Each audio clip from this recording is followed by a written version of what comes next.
We now cross live to Abuja, where Imo State Governor Hope Uzodimma is delivering the Michael Okpara Leadership Lecture. Tune in. Our leader and great philanthropist, Prince Ato Ezenuko, Chief Uzodimma Okpara, the chairman of Dr. Michael Okpara Foundation, distinguished senators here present, using my own point of contact to enter the National Assembly complex to acknowledge the presence of other senators and members of the House of Representatives. The Deputy Chairman, South, Party in Black and White Africa, the All Progressive Congress, the Vice Chairman of the Southeast Chapter, members and leaders of our great party, the All Progressive Congress, Honorable Minister of Science and Technology and Innovation, Chief Uche Nnaji, and through him, other ministers, both serving and non-serving, in our midst. Your Royal Highness, Eze Cletus Ilomaya, the Chairman, Imo Council of Elders, and the Secretary to the Government of my state, Imo, and through him, other Secretary to Governments of all the 9 states and other states in attendance here. The Right Honorable Speaker of Imo State House of Assembly, whom I'm very loyal to, Honorable Chike Olembe, and other members of Imo State House of Assembly in our midst here this afternoon. Former and serving public officers here present, representatives of other governors of the Southeast, my dear brother, the Governor of Abia State, my dear brother, the Governor of Enugu State, the Governor of Anambra State. I want to acknowledge the presence of the Director General of Southeast Governors Forum, distinguished Senator Uche Ekunife Iyom, heads of religious organizations, traditional leaders, women organizations that are here, members of the board of Dr. Michael Okpara Foundation, Ambassador K. Emuche, the Secretary General of Ohaneze Ndigbo Worldwide, and other members and leaders of Ohaneze in our midst, captains of industries, distinguished invited guests, gentlemen of the press, ladies and gentlemen. I want to, before we go into this lecture, which is now, I don't know whether it's lecture number 3 or number 4, having regards to the number of lectures we've received here this afternoon, humbly in honor of the great hero we are celebrating today, acknowledge the death of one of his great followers that recently happened, the immediate Chairman or President General of Ohaneze Ndigbo, Chief Engineer Emmanuel Iwanyanwu, and invite all of us to stand for a 1-minute silence in honor of this great son of ours.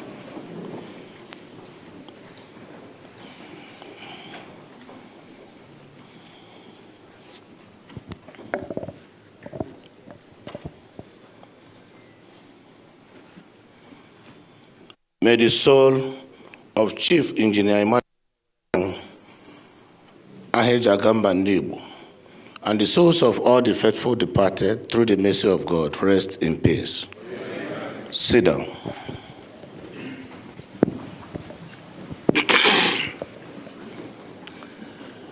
I am most delighted to stand before you this afternoon,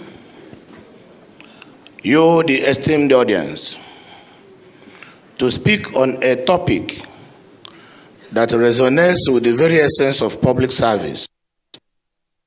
Is service above self, lessons from the leadership philosophy of Dr. Michael Opara. As we gather here, we find ourselves at a crucial juncture in our nation's history. The challenges we face today, from economic hardships to social unrest, echo the trials of the past. Yet, in the inspiring legacy of leaders like Dr. Michael Opara, we find a beacon of hope and a roadmap for progress.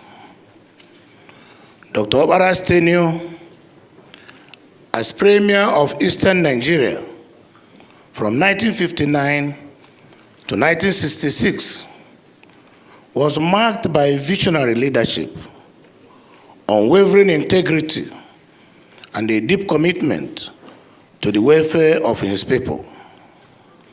His philosophy of service above self wasn't just a catchy slogan. It was a guiding principle that transformed lives and built communities. Today, I want to explore how this powerful idea of putting service before self-interest can shape our approach to governance and development. In the process, I hope to share lessons from Dr. Opara's remarkable leadership and how it impacted Imo State, which was part of the Eastern region that he governed. But before then, let me recall that I have just returned from Lagos, where a few weeks ago, I delivered this year's public lecture by the Yoruba Tennis Club.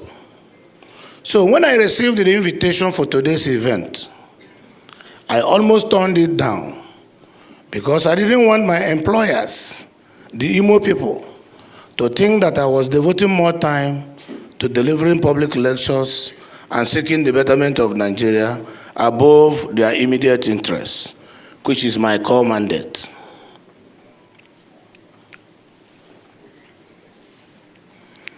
But I reckon that if I had decided to turn down this invitation for any reason, some of my brothers and sisters might see me as Okammanama. They would conveniently have forgotten that it was not long ago that I delivered the 52nd convocation lecture of our own University of Nigeria in Nsukka. So I had to be here. I also believe that the good people of Imo State fully understand and that I will never check my duties, and that today is a day set aside to celebrate one of the greatest leaders of our time from the Southeast, our beloved and charismatic SY leader, popularly known as M.I. Power. Let me, at this point, express my deepest appreciation to the Michael Opara Foundation and Verbatim Media Group for not only finding me worthy of the award, but also for the honor of delivering this lecture. Your invitation letter stated, Your Excellency, we are proud of your achievements. Your vision and programs for good governance and development in Imo State are in sync with the impactful spirit and development ideas of Dr. Opara. I do not know if you were clothing me in a borrowed robes or just wanted me to play Elijah, clenching to the ropes of his master Elijah to have that power transferred to him. However, I'm immensely very grateful to you for thinking highly of me. Yet, that will not make me forget that we are having a conversation about Dr. Michael Okpara, whose shoes remain big for most of us. 60 years since he left the political stage, we are talking of a man whose political philosophy encapsulated in pragmatic socialism appeared so simple, yet so deep. We are talking of a fearless politician who knew no boundaries, a man who believed so much in inclusivity as a weapon of conquest, and of course a man whose fables regaled us as young adults and fired our zeal as leaders. Although he operated in a different space and circumstance, his ideals remain as fresh and relevant as they were 60 years ago.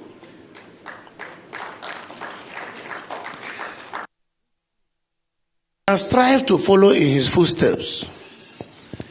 Yet, attempting a comparison will be presumptuous or even impudent.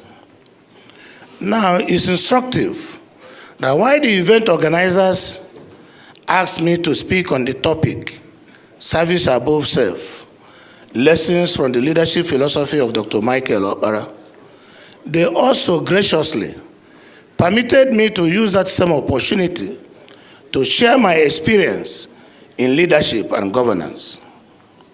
As we are aware, tons of literature have been written about this legend and his legendary services to the people of the then Eastern region, comprising the current 9 states of Abia, Anambra, Ebonyi, Enugu, Imo, Bayelsa, Rivers, Cross River, and Akwa Ibom State.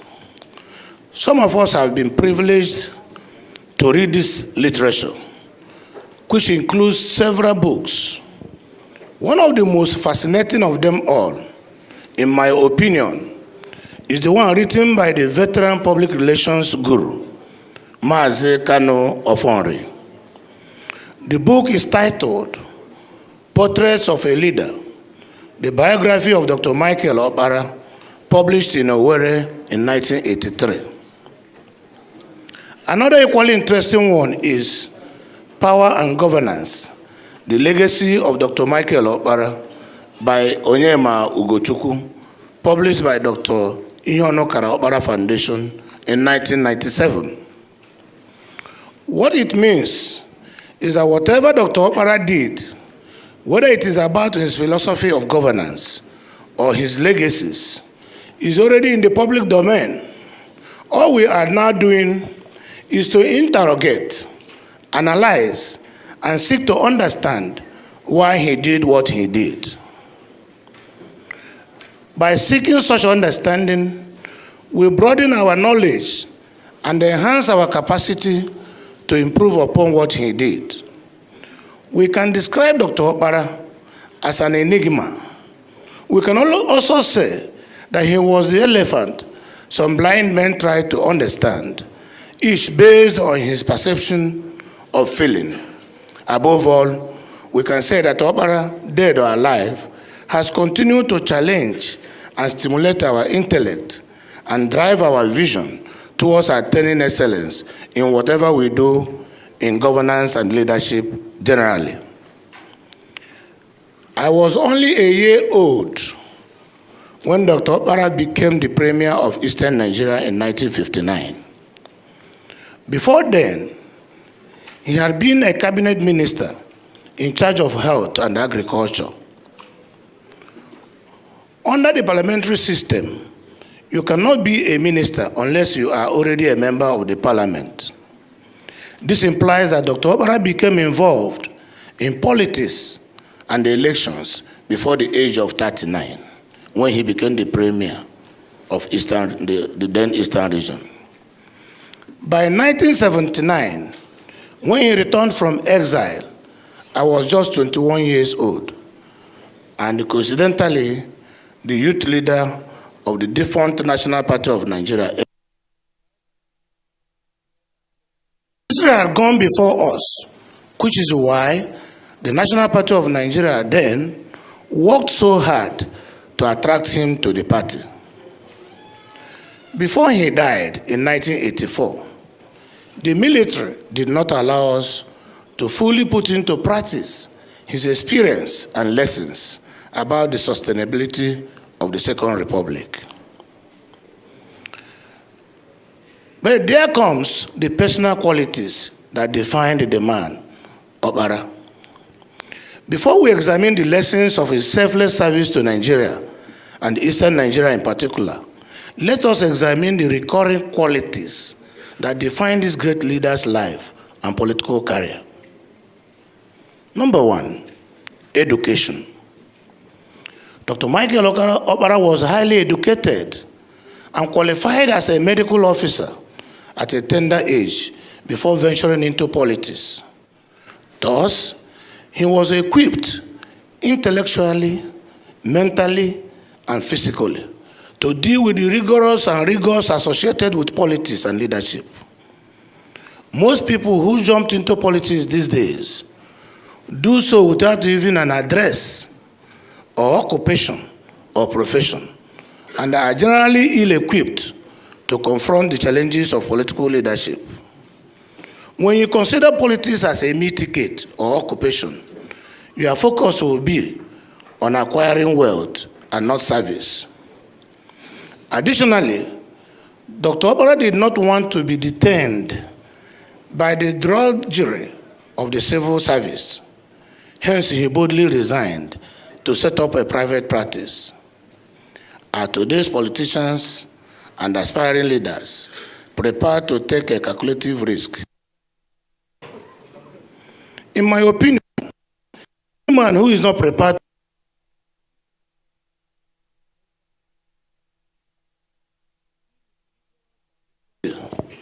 Dr. Okpara was loyal to his leader, Dr. Nnamdi Azikiwe. When there was a revolt against the leadership of Azikiwe, he was among the few who stood by him, because Okpara believed that betrayal was and still is a mortal sin in politics. None of those who betrayed the great Zik at a crucial moment a premier. Okpara, through his loyalty, became not just the premier, but also the leader of NCNC. That is the stuff leadership is made of. Most of our politicians today are not patient enough to learn that the art of loyalty is very necessary for a successful political career. Some are driven by the inordinate quest for money and position, to the extent that betraying their principles means absolutely nothing again. Number three, experience. Before he became a premier, as we all know, he was a cabinet minister. He learned the ropes from his masters. He understudied those before him and served diligently in lesser capacities. Unsurprisingly, when he was entrusted with the ultimate prize of leadership, Dr. Okpara excelled beyond the imagination of many. Some of us didn't serve as commissioners before. Yes. I was an effective party man. Starting as a youth leader, I served as a board member. Let me pause for Mama Peace of Africa to sit down.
The Igbos would say that you should learn to carry others' bags before others can carry your own bag. Do we follow this doctrine of tutelage as exemplified by the life of Dr. Okpara? Number 4, character. In most dictionaries, character is defined as a distinguishing feature of a man's life. It is also a complex of mental or ethical traits of an individual, which can also be summed up as his moral strength. If we must tell ourselves the truth, a weak man can never be a good leader. A man deficient in morals cannot be a responsible leader because he would find it hard to differentiate between wrong and right policies.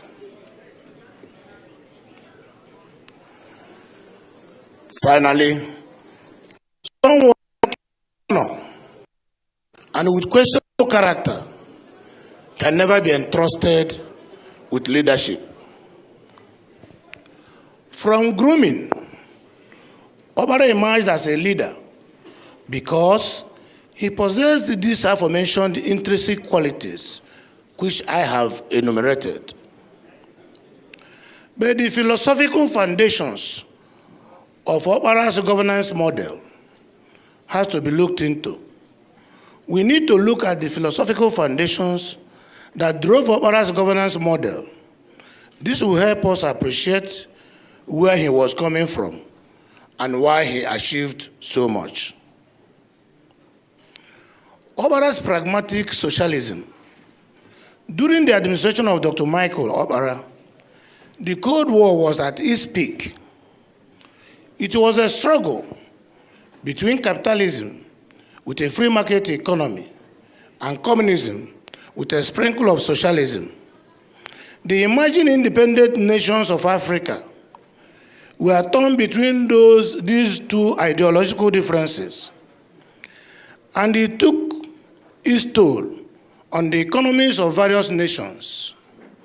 As the United States of America and the then Soviet Union struggled for the global spread of their respective socio-economic systems and ideologies, Dr. Okpara abandoned them, developed his pragmatic is a pedestrian definition of ownership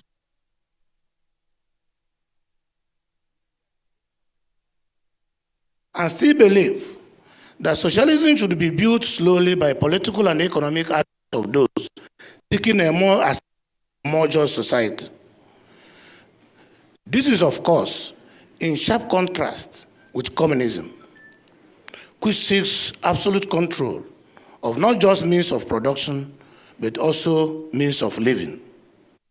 So both socialism and communism reject capitalism in favor of wealth equity, public control of the means of production, and the socio-economic power of the working class.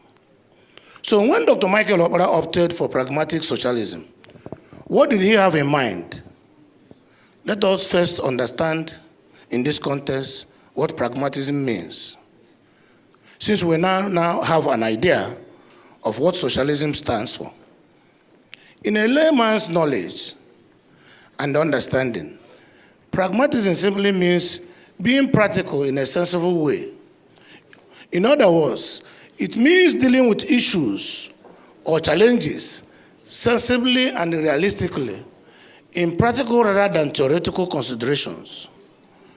If we accept that, it means that Dr. Okpara in his governance model was enamored by socialism only for as far as it was applied pragmatically to achieve the results he intended. In retrospect, I believe that this model drove his industrial and agricultural revolution for the 6 years that he was in office as the Premier of Eastern Nigeria.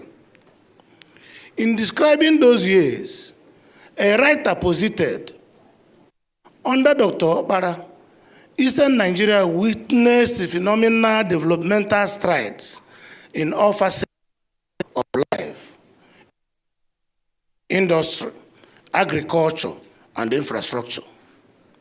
His legendary sense of urgency appreciated through the establishment of the Eastern Nigeria Development Corporation. If we recall correctly, it was under the Eastern Nigeria Development Corporation that the revolution in agriculture and industrialization gained traction under the Obara regime. It was not a happenstance. It was a carefully planned initiative that was clinically executed with outstanding results. It was a product of the Eastern Nigeria Development Plan of 1962 to 1968. After a successful infrastructural development, the government discovered two important issues. One, the population of the citizens of the Eastern region was increasing, and therefore there was a need to plan for their feeding. That gave rise to agriculture. Second, many people were graduating from secondary schools and universities. Actually, over 300 expected graduates were being shunted out on an annual basis, and there was a need to plan for their employment in the future. That gave rise to Obara's program of industrialization. Indeed, in his speech at the official opening of Nigerian Glass House Limited in Port Harcourt in August 1963, Dr. Obara explained the reasons for industrialization, emphasizing the need to be abreast of technology, generate employment for the youth, and boost the regional economy. In the aforementioned development plan, the agricultural revolution was to go hand in glove with the industrial revolution to increase productivity and improve the standard of living of the citizenry.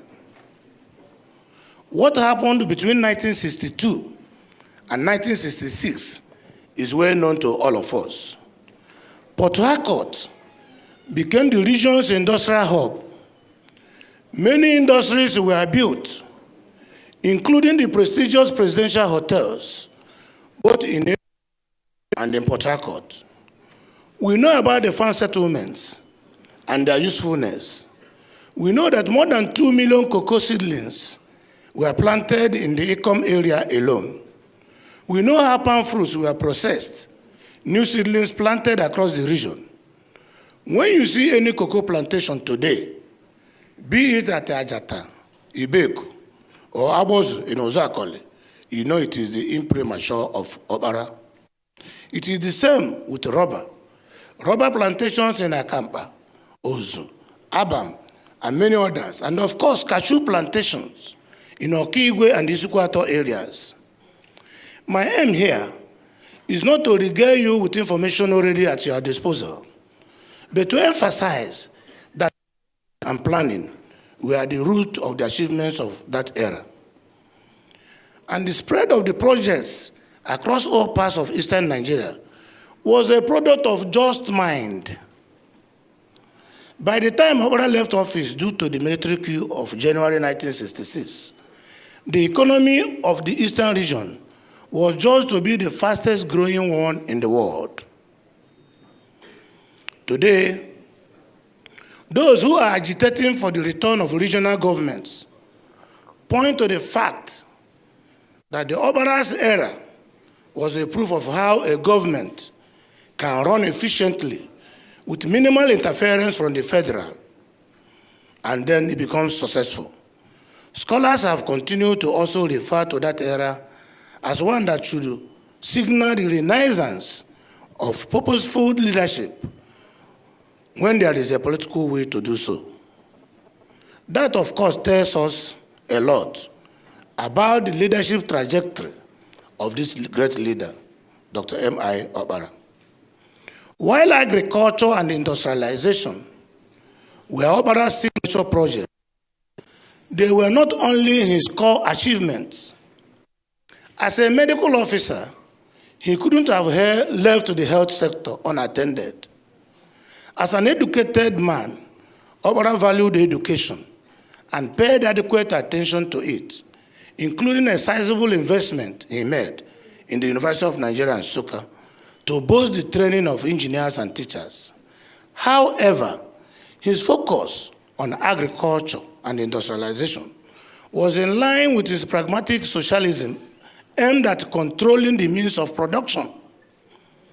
His scholarship award and the building of basic infrastructure, including health facilities, aligned with his socialist inclination. After all, he was a member of the Zikist movement. It could therefore be said that he successfully passed through those philosophical orientations and triumphed, thus leaving unprecedented legacies in the region. The vital question is whether another person using the same governance model as Obara would, whether the person could still come out with the same grand achievements. In other words, were those models and initiatives peculiar to Obara such that it became difficult for successive governments after him to sustain and improve upon those legacies? This is a big question that we should try to find out. Why, after all this platform that was set out by Dr. Michael Obara and the achievements that followed, why successive governments didn't continue to improve on them? Many will say the currency has lost its value because Obara's annual budget did not exceed 20 million pounds.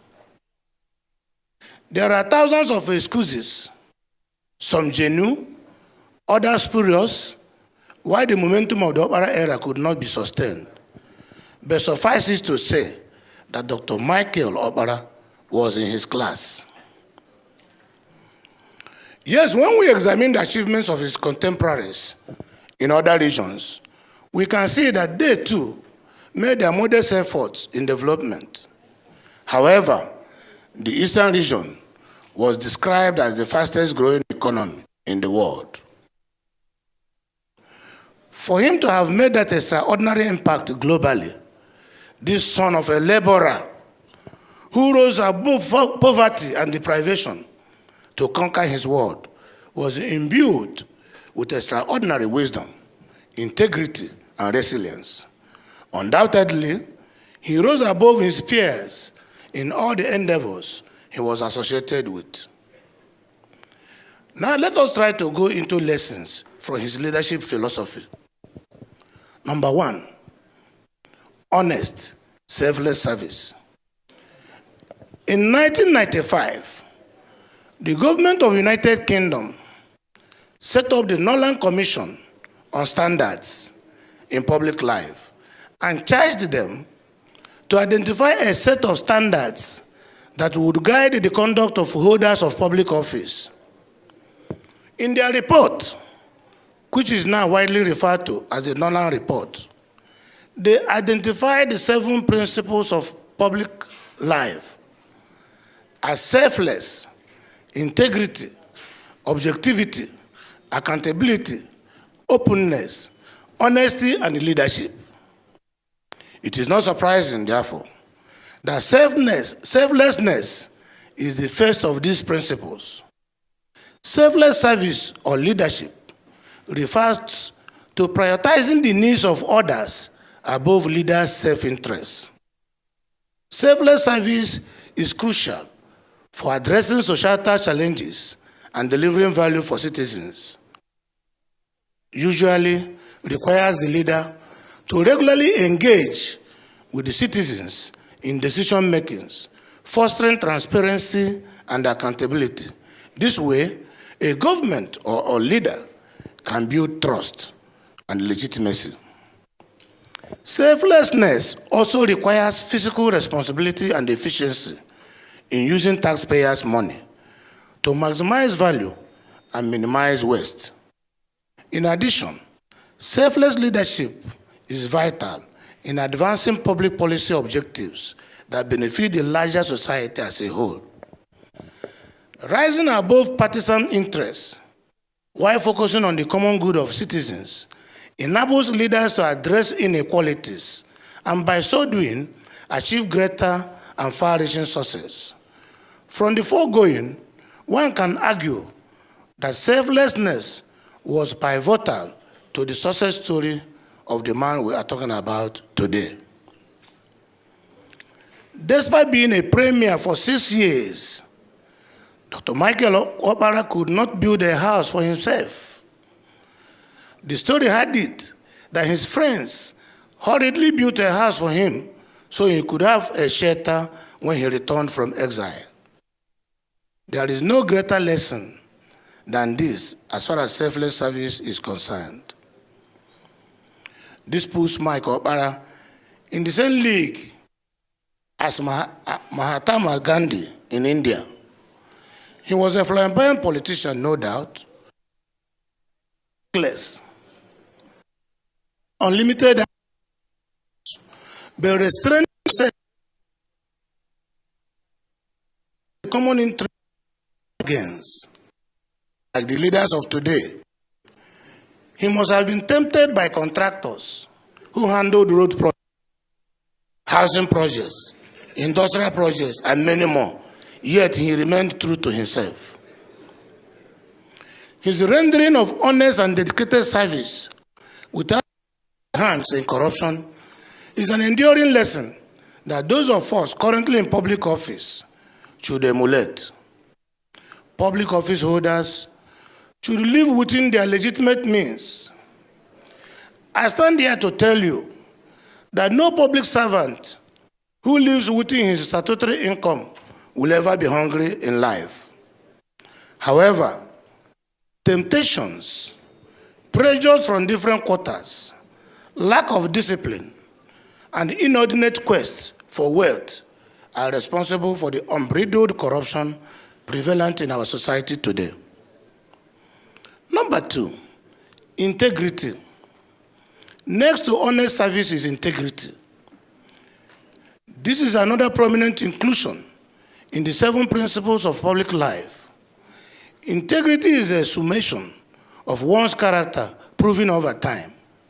Integrity also means the protection and the honoring of one's name. Shakespeare captured it when he declared thus, "If you have taken everything from me." Igbos call it Eziafa.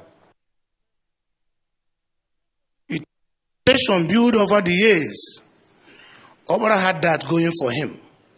40 years after his demise, he is still celebrated and called the epitome of visionary leadership and selfless service.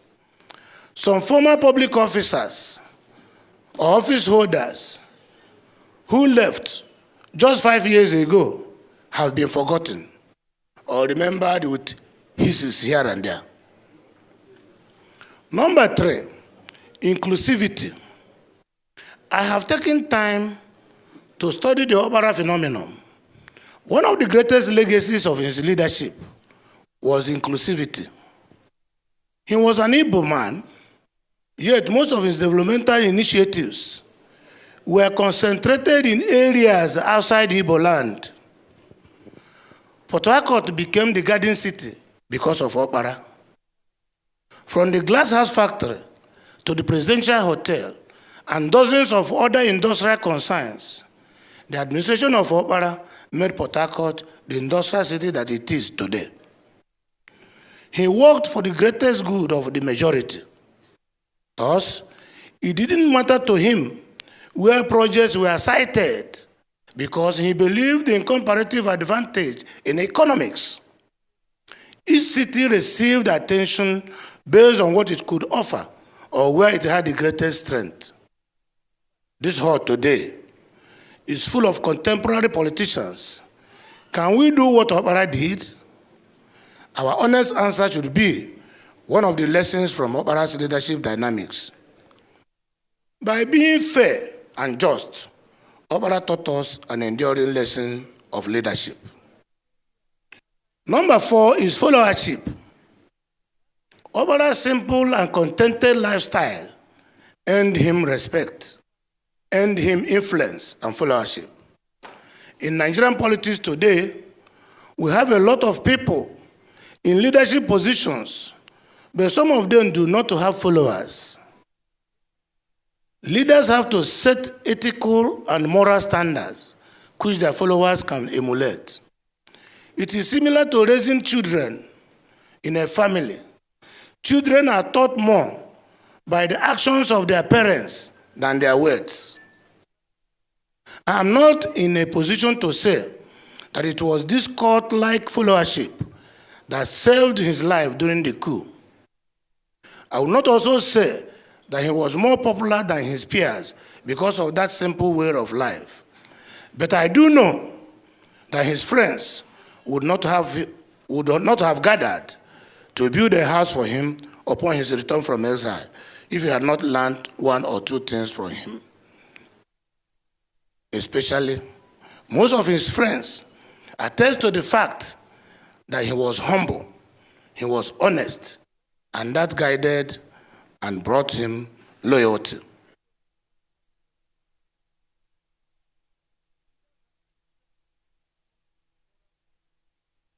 And nobody sets out to build a house without first sitting to analyze the cost.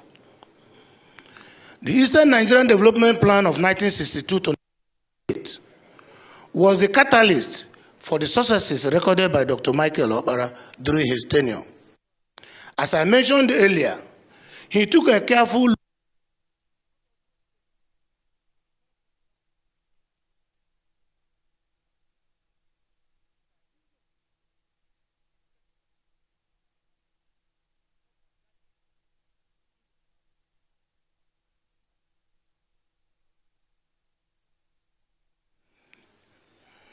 especially, most of his friends attest to the fact that he was humble, he was honest, and that guided and brought him loyalty.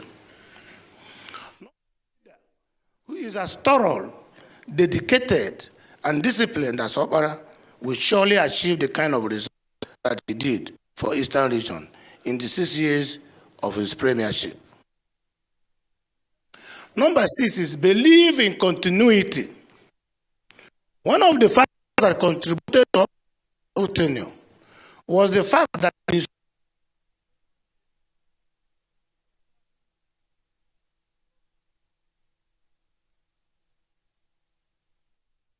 future. I sincerely recommend that document.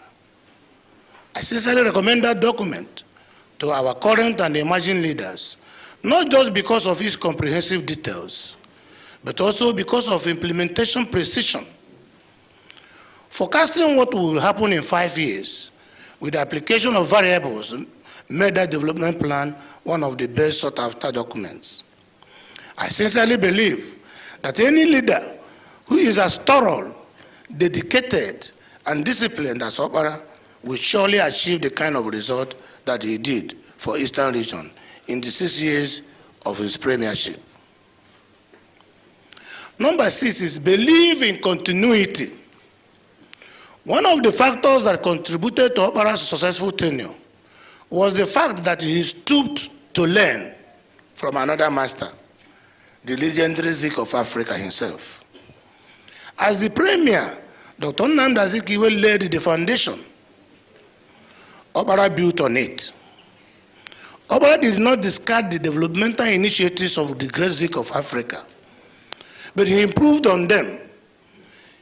His 1962 to 1968 development plan was built upon an earlier one implemented by Dr. Nnamdi Azikiwe as premier.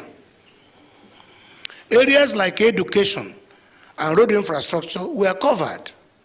Okpara built upon them and even leveraged their availability for his runaway agricultural and industrialization policies. The lesson, of course, is that government is a continuum, and anyone who wishes to succeed must first understudy those who have succeeded in the position they seek to occupy. Number 7 is political tolerance. It is instructive that Okpara's tenure lasted that long without any recorded scandal. I said recorded because I had tales of the man bulldozing his way during campaigns in the West, and that even when Chief Awolowo refused to receive him at the government house, he would still storm the place to register his presence. That is dynamic. That is charisma, devoid of any political bitterness. Although NCNC was dominant in the eastern part of the country, I didn't read of the opposition being emasculated or politicians being hounded because of their political affiliation. In other words, tolerance was a virtue as far as Okpara was concerned. The question is, are the present politicians toeing that line?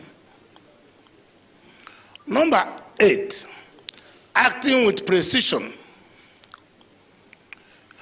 But most importantly, the profound lesson from Okpara was that he knew how to strike when the iron was hot. He never tarried because of indecision or procrastination.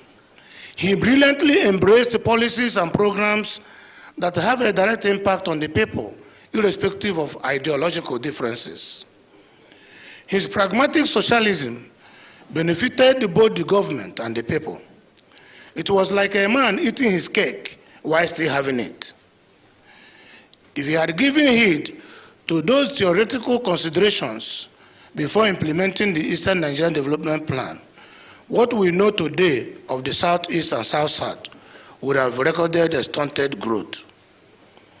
But by shunning corruption and embracing developments, he wrote his name in gold. That, I believe, is the living lesson all of us should learn from his leadership. Now, taking advantage of the offer by the organizers of this lecture to link my Imo experience, there is no doubt that this inspiring story of legendary MI power has rubbed off on me in my tour of duty as the governor of Imo State. Although I didn't have the luxury of understudying directly with my predecessors, I leveraged the experience of this master and others like him. I said I was only 21 years old when Okpara returned from exile, but the impression I had of him and that of Chief Sam Mbakwe, another charismatic leader, prepared me for where I am today.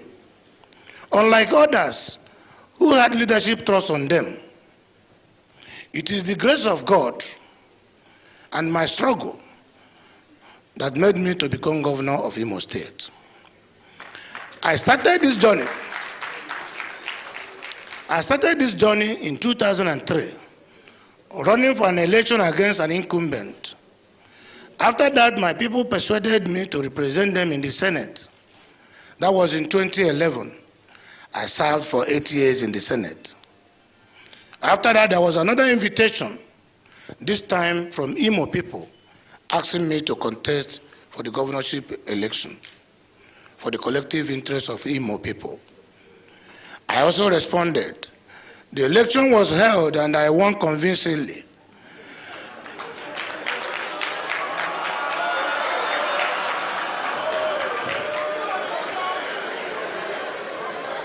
Listen. But the mandate was stolen. And I had to spend 7 months before I reclaimed the mandate through the courts.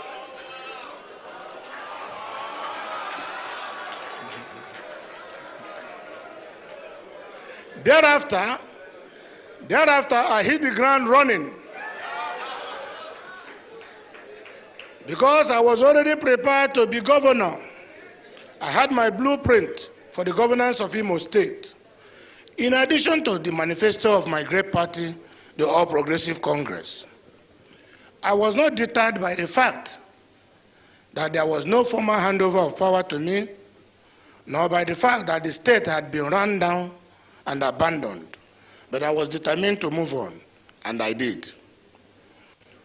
Under my prosperity agenda, encapsulated in reconstruction, rehabilitation, and recovery, I moved fast to get Imo working again. Starting from the civil service, which is the engine of government, to road construction and reconstruction, my administration was able to restore and recover the years the locusts had eaten. Today, we can boast of having the most efficient and automated civil service east of the Niger. This is our pride. They are well motivated, the civil service is working, salaries paid regularly and as at when due, pensions and gratuities being given the attention it deserves. That gave me an idea of how to tackle other needs of the people. The Owerri capital city was without public water when I emerged as the governor of Imo State for 15 years. I restored that and it started working. Adapam Nigerian Limited, an agricultural legacy of Dr. Michael Okpara, was in ruins. I got it working again.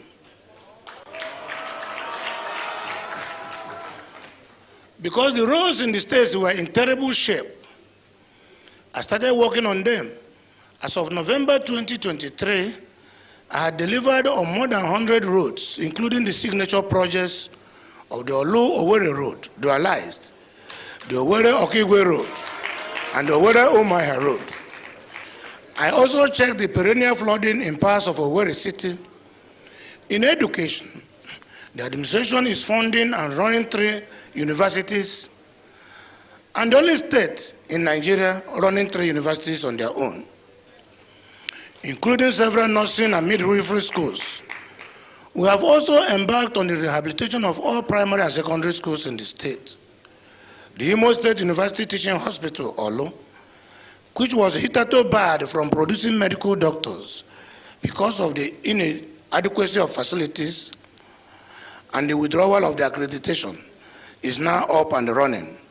For the past 3 years, it has been churning out medical doctors. We have 3 brand new hospitals built and equipped to world class, and as well as getting others fully rehabilitated.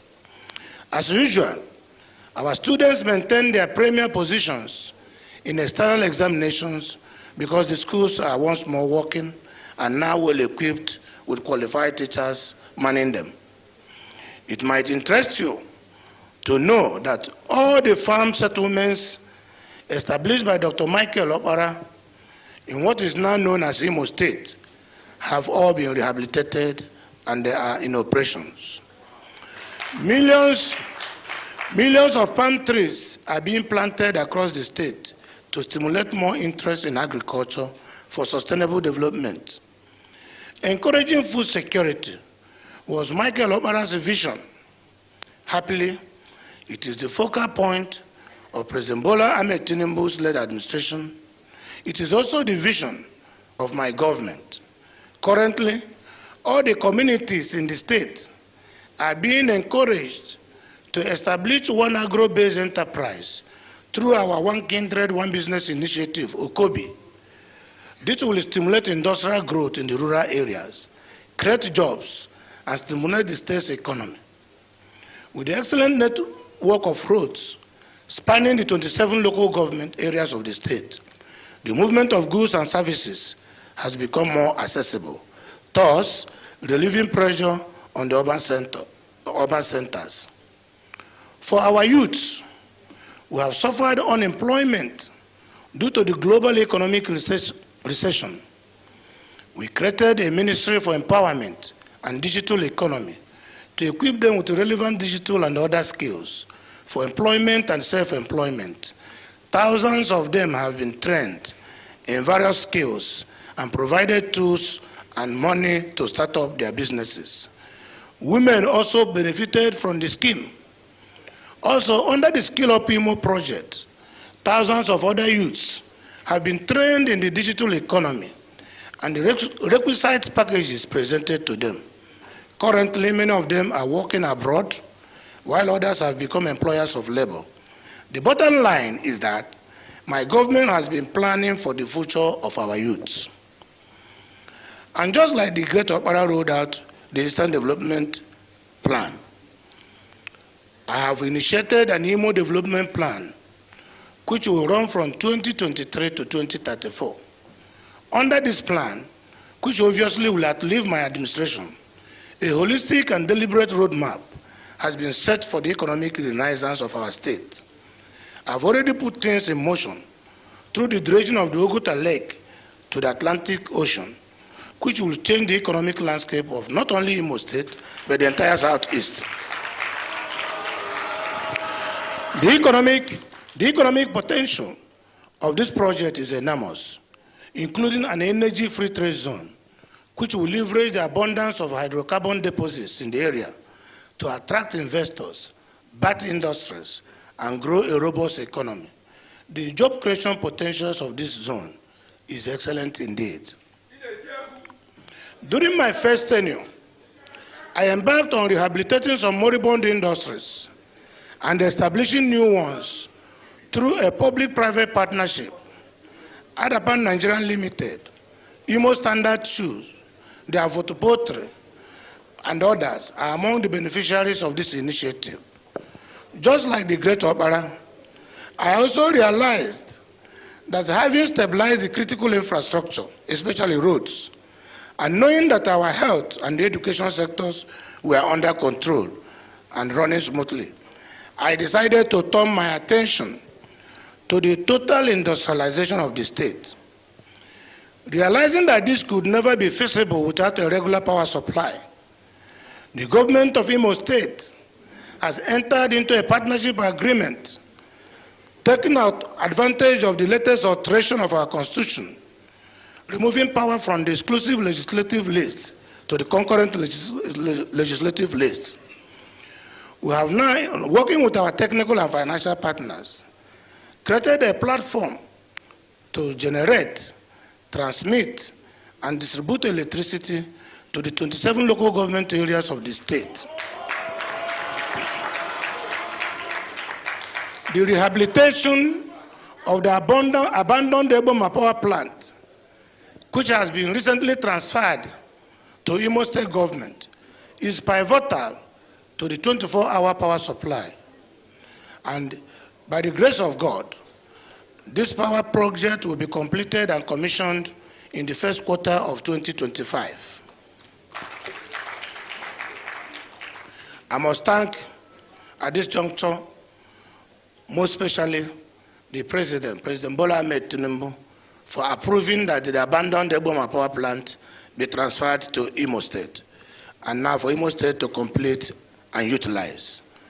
This means that our artisans, small and medium-scale enterprises, and of course large industries will have uninterrupted power supply to power their businesses. This will certainly enhance the economy of our state and by extension, the economy of Nigeria. In anticipation of a booming business environment, Imo State government has entered into an agreement for the building of a 200-bed five-star Marriott Hotel in Owerri and the full rehabilitation of the iconic Concord Hotel built by Sam Mbakwe to be managed by Hilton Group chains. That would align with Opera's vision of setting up presidential hotels in Port Harcourt and Enugu. It will boost employment, it will enhance the state's internally generated revenue, and help our tourist industry to grow. Our comparative advantage as an oil-producing state, which is also awash with gas deposits, will come in handy in our industrialization drive. While I have given you a snippet of my experience in governance, let me inform you that when I started this quest for the position of governor, I made a vow to God to govern with his fear through accountability and honesty.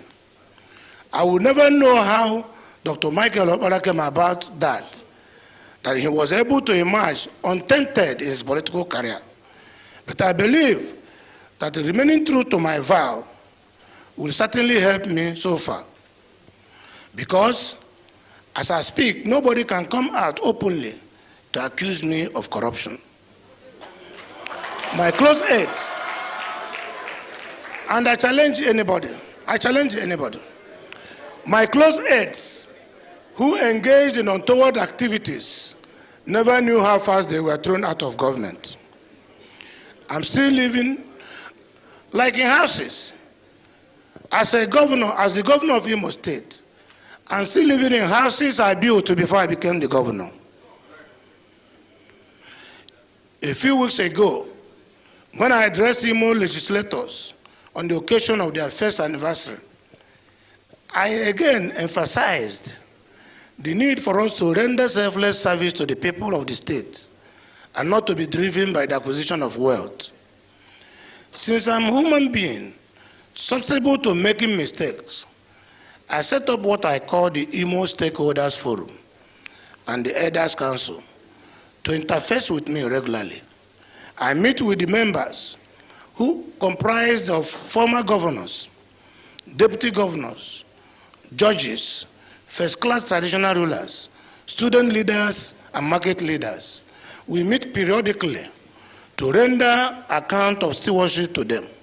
This is a form of accountability, one of the principles of public service. These interactions give the members of the two bodies a chance to freely criticize and advise me on the policy direction of my administration.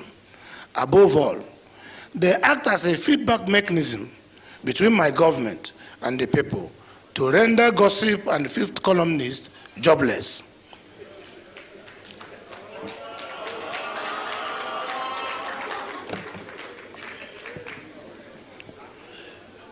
Let me now try to conclude. At the beginning of this lecture, I sounded a warning that there won't be any comparison between what the Great Opera did in eastern Nigeria and my modest efforts in Imo State. If for any reason you have noticed some similarities between his policies. For a tasty meal, choose Gold.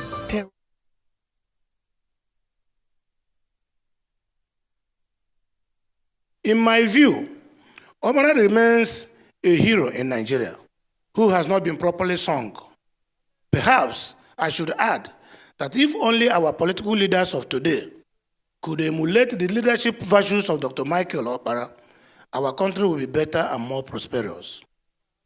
Our challenge as his brothers, as his sisters, is never to relent in celebrating him. For indeed,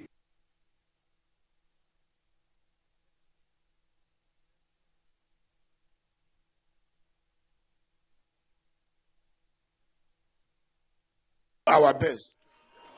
What is indisputable is that the legacies of MI power will continue to inspire not just our generation, but generations to come. This is why I once again commend the organizers of this lecture series for their efforts in keeping those legacies alive. In my view, Omara remains a hero in Nigeria who has not been properly sung.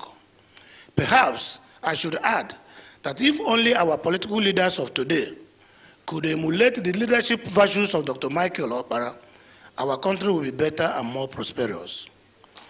Our challenge as his brothers, as his sisters, is never to relent in celebrating him. For indeed, he was a worthy son and noble son of Nigeria and the Igbo nation.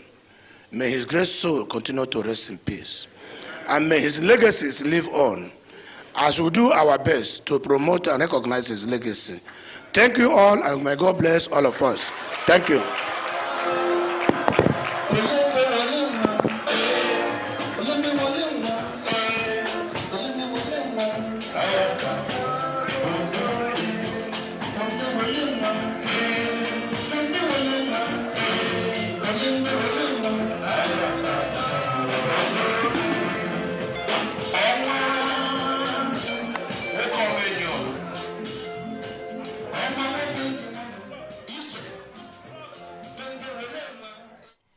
Well, that was the live lecture taking place in the nation's capital, Abuja, where the Imo State Governor, Hope Uzodimma, delivered the Michael Opara Leadership Lecture. Governors from the Southeast and South-South geopolitical zones, as well as notable figures from various sectors, convened for this edition of the lecture. This event is in honor of the late Dr. Michael Okpara, who was the premier of the Eastern region from 1959 to 1966, known for his visionary leadership and contributions to agriculture and industrial growth.